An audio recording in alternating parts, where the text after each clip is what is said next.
Grégoire Favet. Et c'est une semaine particulière évidemment qui commence pour les investisseurs et qui commence sur les chapeaux de roue. On va tout de suite en parler avec Jean-François Bay, directeur général de Morningstar. Bonjour Jean-François. Oui, bonjour Grégoire. Évidemment, on est à 3 jours de ce référendum. La hausse du jour est d'ailleurs assez surprenante. Alors oui, il y a ces sondages là qui semblent redonner un peu d'avance au camp du maintien, et ce à la suite du meurtre de cette parlementaire britannique Joe Cox jeudi dernier. Néanmoins, la hausse du jour, personne avait vu venir. On gagne quasiment 4% désormais à Paris. Là. Ouais, je serais tenté de dire Shakespeare avait raison. To be or not to be in Europe. Telle est la question cette semaine. C'est vrai que on est dans un scénario on-off, très binaire, où le Brexit emporte tout. Dès que le Brexit, dans les sondages, prend la main, et on a des marchés qui s'écroulent. Plutôt en zone euro, plutôt les bancaires, et puis inversement, si le Bremen passe devant, on a tout de suite un emballement des marchés comme aujourd'hui, avec en tête les bancaires et l'Europe périphérique. Mais on est d'accord que dans ce marché-là, ce ne sont que les spéculateurs qui jouent. Je ne vais pas dire les spéculateurs à la petite journée, mais c'est du trading intraday. Il y a pas de flux d'investissements fondamentaux là qui se mettent en place. Personne, en tout cas du côté des investisseurs fondamentaux, n'a envie de jouer avec ce rendez-vous de jeudi. Là. Oui, on est purement dans des coups de trading. On avait eu ça pour les plus anciens en 92 au moment de Maastricht. C'est-à-dire que régulièrement, quand il y a des moments, des élections, des référendums aussi importants, aussi structurants, aussi structurels, parce qu'on n'y a pas à se cacher, il est clair que les résultats vont entraîner, vont changer en fait les 20-30 prochaines années en Europe. Soit l'Angleterre décide de rester, mais on aura forcément une Europe qui va un peu se reconstituer, qui va devoir évoluer. Soit au contraire, il y a une sorte d'implosion en fait de désunion européenne qui avait une union qui avait commencé en 1989 avec la chute du mur et qui va donc tourner une page malheureusement. Mais voilà, donc ça sera forcément structurel et donc les traders au jour le jour, à la seconde, change un petit peu au gré des résultats. Les investisseurs de moyen long terme sont obligés de faire un peu soit le dos rond, soit de regarder le train passé en l'occurrence aussi. Alors, ce qui est assez symptomatique aussi, justement, si on est investisseur de moyen long terme, nous on n'est pas chez Morningstar Trader. On a suivi en fait l'évolution depuis le début de l'année. On sait que les grands risques majeurs internationaux ont été mis en suspens. Donc déjà, c'est rassurant. On avait le marché américain avec la Fed qui nous a donné un peu de répit. On avait la Chine, l'Inde, les pays émergents qui ont redonné des signaux, des indicateurs positifs. Le Japon qui a encore la semaine dernière répété, la Banque du Japon, qui a été prêt à prendre des mesures supplémentaires d'assouplissement. Donc on est aussi, rassuré. Ça fait toujours partie des bonnes nouvelles. Non, je pose la question parce que pour certains, c'est devenu des nouvelles un peu inquiétantes maintenant. Voilà, mais ça reste encore dans la case plutôt positive pour les marchés. Voilà, donc on a une sorte de protection qui reste, et puis des résultats aussi macroéconomiques. Aux États-Unis, il n'y a pas que la Fed, il y a aussi les ventes de détail sur le mois dernier qui sont en hausse de 0,5%, soutenues par la consommation. Donc ça, c'est bien. Et donc on se disait, c'est un peu toutes les grandes zones, sauf l'Europe, puisque l'Europe restait au cœur des soucis.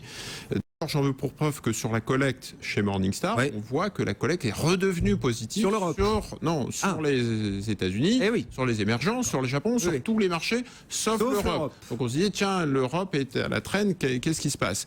Les deux grands freins, en fait, on roulait avec deux freins à main. Le frein à main, c'était politique, et le frein à main, c'était macroéconomique. On avait des chiffres qui étaient quand même décevants, et on a ensemble, douté de la politique de la BCE. On a encore un LTRO numéro 2 qui soutient le refinancement des banques, et on se dit mais alors est-ce qu'à un moment donné la recovery, la croissance en Europe va pointer le bout de son nez? Et heureusement, si vous regardez les derniers chiffres, sont plutôt favorables aux indicateurs macro et même micro.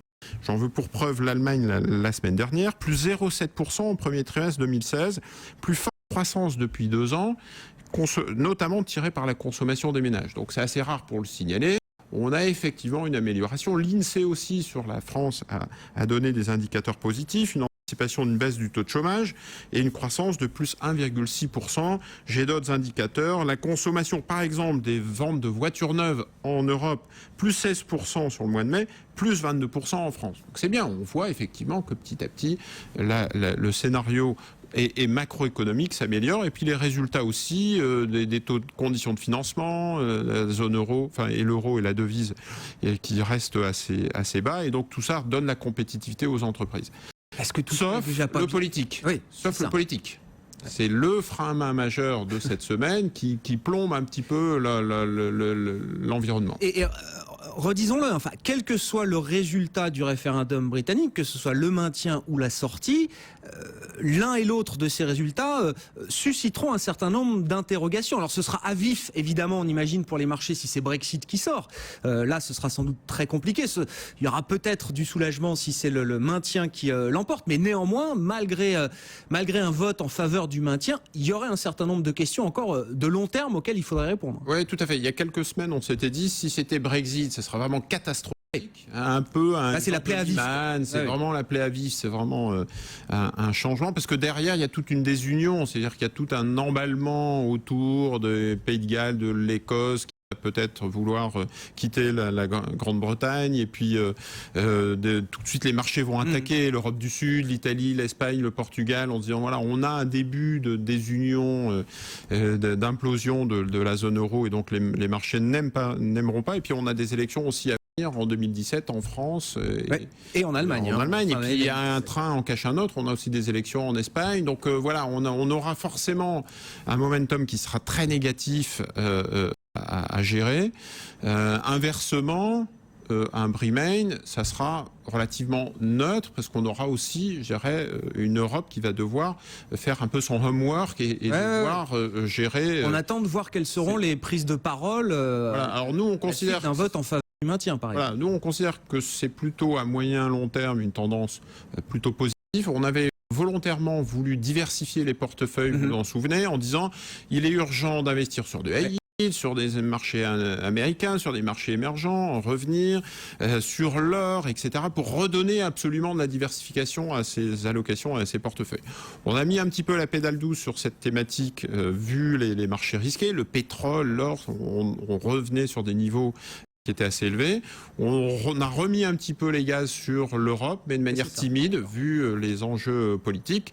Et on reste convaincu que le Brimane va l'emporter et que les marchés européens termineront sur des niveaux intéressants. Et le prochain mouvement de balancier, ça pourrait être justement des flux qui, alors, sortiraient, j'en sais rien, mais qui se rapatrieraient un peu plus vers l'Europe que vers les États-Unis, les émergents. En cas de Brimane. Oui, tout à fait. Parce que l'Europe, ça reste une valorisation très faible, ça reste des conditions de financement, niveaux de taux qui sont très bas.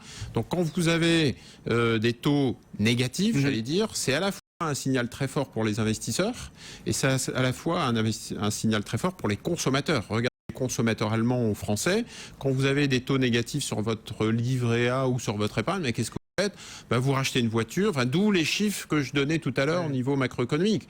Ça sert à rien de garder des actifs puisque de toute façon c'est en négatif. Donc il vaut mieux rien que le rendement du négatif. Livret A, il est encore positif. Oui, mais ce que je veux dire, c'est que dans l'ensemble, pour l'ensemble des investisseurs, ça commence à faire effet, à se diffuser, à se distiller, et donc vaut mieux rien que du négatif, de détruire du capital. Et donc tiens, j'achète un canapé, une voiture, et puis finalement les consommateurs un peu contraints et forcés relancent un peu la machine. C'est ce que veut Mario Draghi. On sait très bien que c'est pas suffisant. Qui manque une vraie volonté de construction européenne avec un vrai projet européen. Ça fait des années qu'on en parle ensemble ici, où se trouve que va devenir le projet européen dans les prochaines années de reconstruction pour nos enfants, nos petits-enfants et nos petits-petits-enfants. On le voit pas. On est toujours dans des conditions très très techniques, technocrates. On parle de LTRO2. Bon, mes enfants et mes petits-enfants ne savent pas ce que c'est, ça les fait pas rêver. Les acronymes possibles. Entre les ça, OMT, pas très rêvé l'Européen moyen, mais en tout cas, pour revenir au marché financier, on est très clairement dans ce scénario binaire. C'est les enjeux qui valent ça, les enjeux politiques. Et donc, pour les investisseurs, soit vous êtes Brimane, les bancaires, l'Europe du Sud et la zone euro, et vous allez faire une bonne performance dans les semaines qui viennent. Soit vous êtes Brexit, protégez-vous, à la limite profitez du rebond pour sortir, sortez tous des bancaires de l'Europe du Sud, mettez-vous à l'abri, achetez du dollar et de l'or, et rendez-vous le 24, puisque finalement la semaine va se résumer à une journée, ça sera que le 24. Hein. D'ici là, ça sera une semaine un petit peu, de trader. La semaine et peut-être l'année même. Enfin, je veux dire, on ne sait jamais. Peut-être que cette semaine, on va faire la performance qu'on fera cette année. Exactement. Donc c'est en tout cas une semaine de trading. Merci beaucoup Jean-François. Jean-François Bay, chaque lundi après-midi avec nous, le directeur général. Le Morningstar des marchés qui démarre donc cette semaine de tous les dangers en trombe, regain d'appétit pour le risque avec une hausse de plus de 3%.